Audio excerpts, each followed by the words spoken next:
Hi hello నమస్తే welcome back to our channel. ప్రస్తుతం స్టూడియోలో ఉన్నారు ప్రొఫెసర్ కామేశ్వరి మేడం. నమస్తే మ్యామ్. నమస్తే అండి. మ్యామ్, శ్రావణ మాసంలో ఆచరించే పండుగలలో గరుడ పంచమి పండుగ కొంచెం ముఖ్యమైనది. అంటే మరి గరుడ పంచమి యొక్క కథ మనము కొన్ని కథల గురించి మాట్లాడుకుంటూ వస్తున్నాం. ప్రతి దానికి ఒక కథ ఉంటుంది. అవును. మనం ప్రీవియస్ చెప్పిన దాంట్లో మంగళగౌరి వ్రతం యొక్క కథ. సో గరుడ పంచమి, దీనికి ఇంకొకటి పేరు కూడా ఉంది కదా మేడం, ఫణి గౌరి నోము కథ అంటారు. అవును అవును. అసలు ఈ కథ గురించి. చవితి, నాగుల చవితి అంటే 4వ రోజు చవితి, శుక్లపక్ష చవితి అయిన వెంటనే పంచమి వస్తుంది. పంచమి రోజు ఈ ఫణిగౌరి నోము చేస్తారు. ఈ శ్రావణమాసం నోములన్నీ కూడా చాలా ప్రత్యేకమండి. ప్రత్యేకత ఏంటంటే, ఇప్పుడు మొదట మనం చెప్పుకున్న మంగళగౌరిలో ఆ అమ్మాయి సుశీల ఎవరి కోసం వ్రతం చేసింది? భర్త కోసం, భర్త ఆయుష్ కోసం, అతని అభివృద్ధి కోసం కదా. కానీ ఇప్పుడు ఈ ఫణిగౌరికి వచ్చేసరికి మనము ఇక్కడ ఉన్న మన ఎవరైతే అమ్మాయి ఉందో తను తన పుట్టింటి కోసం, అన్నదమ్ముల కోసం చేసింది ఈ నోము. అంటే ఇక్కడ చూడండి, ఈ నోములన్నీ ఇలా పుట్టింటి కోసము, అత్తగారింటి కోసము, అంటే ఆడవాళ్ళు ఇద్దరిని బ్యాలెన్స్ చేస్తూ వచ్చేవాళ్ళు అనమాట. ఇద్దరి కోసం చేసేవాళ్ళు పూజలు, నోములు అన్నీ కూడా. ఇది ఒక రకమైన రాఖీ పండగ లాంటిది కూడా అని చెప్పుకోవచ్చు మనం. అన్నదమ్ములను రక్షించడం కోసం చేసినది. ఒక ఊర్లో, ఒక నగరంలో 7 అన్నదమ్ములు ఉండేవాళ్ళు. 7 అన్నదమ్ములకు ఒకటే చెల్లెలు. ఆమె పేరు అక్కలమ్మ. 7 మగపిల్లల తర్వాత పుట్టింది కాబట్టి ఆమెను అక్కలమ్మ అని పేరు పెట్టి చాలా అల్లారు ముద్దుగా పెంచుకుంటుంటారు. ఆ అన్నలు కూడా ఆమెను ఎంతో ప్రేమగా చూసుకుంటారు.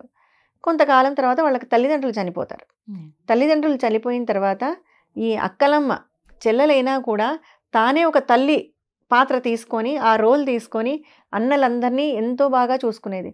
వాళ్లకు సమయానికి వండి పెట్టడము, వాళ్ళకి కావాల్సిన సేవలు చేయడము, 7 మంది అన్నదమ్ములను ఎంతో ప్రేమగా చూసుకునేది. తర్వాత వాళ్లకు పెళ్ళిళ్ళు కూడా చేస్తుంది నిలబడి. అన్నలందరికీ పెళ్ళిళ్ళు చేసి తర్వాత తను కూడా పెళ్లి చేసుకొని అత్తవారింటికి వెళ్తుంది. శ్రావణ మాసం వస్తుంది. శ్రావణ మంగళ గౌరి ఇవి చేసుకోవడానికి తను పుట్టింటికి వస్తుంది. పుట్టింటికి వచ్చి వెళ్తూ, తన ఇంటికి వెళ్తూ చెప్తుంది, వదినలను పిలిచి చెప్తుంది. వదినలకు చెప్తుంది, రేపు నాగుల చవితి ఉంది కదా, కాబట్టి అందరూ ఇంట్లో, అప్పుడంతా పల్లెటూళ్ళు కదండి ఇళ్ళు, అంతా మట్టితో ఉండేవి ఇళ్ళన్నీ.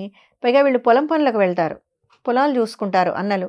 ఎక్కడ కూడా మీరు ఏది కూడా, ఏ మూలలు కానీ, ఎక్కడ హోల్స్ కానీ ఏదైనా ఉంటే వాటిని ముయ్యొద్దండి, చాలా జాగ్రత్తగా ఉండండి. నాగుల చవితి అనేది మనము నాగరాజు అంటే ఫణీంద్రుడికి సంబంధించి చేసుకునే పండగ కాబట్టి, అంటే ఈ చీమలు, పాములు ఇవన్నీ కూడా, అంటే చూడండి అప్పట్లో ఎంత ఇదో, పాము అంటే విషమని, భయమని, అంటే ఒక శత్రుభావంతో కలిగి ఉంటాం మామూలుగా సాధారణంగా.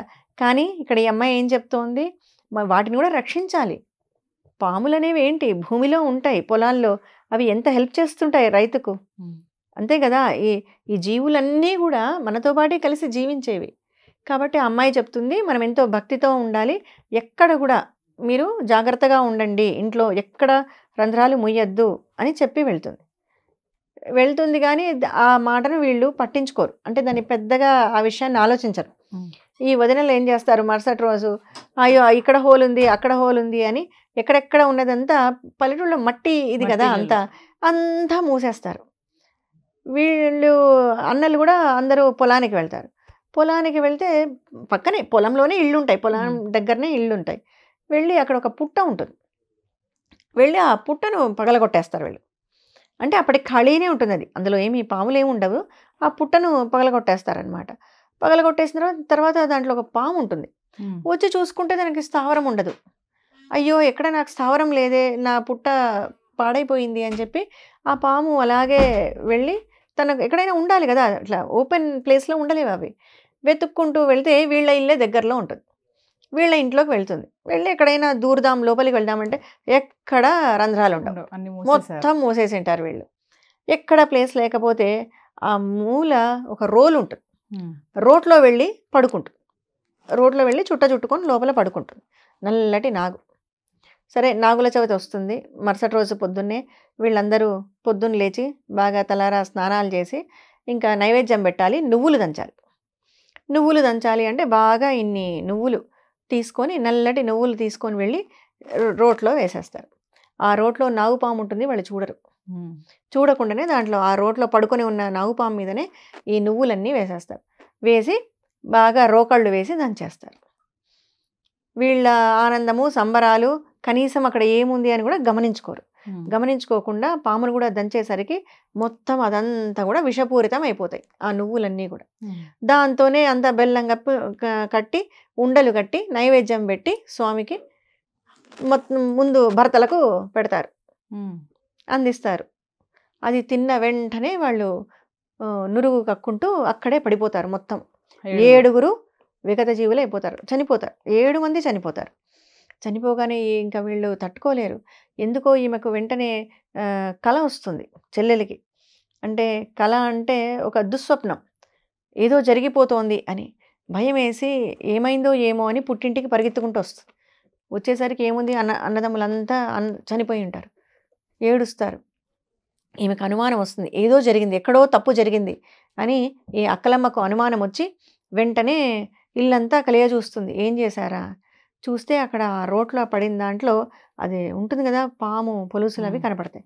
అబ్బా ఎంత మహాపాపం జరిగిపోయింది, చాలా తప్పు చేశారు వీళ్ళు అని చెప్పి వెంటనే పరిగెత్తుకుంటూ వెళ్ళి, పైగా చిన్నప్పటి నుంచి ఈ అమ్మాయికి చాలా దైవభక్తి, వెంటనే వెళ్ళి అమ్మవారిని ప్రార్థిస్తుంది. అమ్మ, నాకు పుట్టింటికి ఉన్నవాళ్ళు నా అన్నలను కాపాడు, నా పుట్టింటిని నిలబెట్టు అని ఎంతో బాధతో ఆవిడ చాలా ఆర్తితో ప్రార్థిస్తుంది అమ్మవారిని.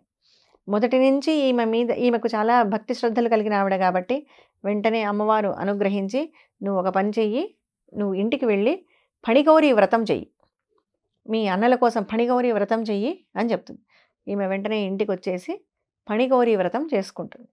ఎప్పుడైతే ఫణిగౌరీ వ్రతం చేసుకొని ఆ తీర్థాన్ని తీసుకెళ్ళి వాళ్ళందరి మీద, అన్నల మీద చల్లుతుందో వాళ్ళు మళ్ళీ బతుకుతారు, లేచేస్తారు.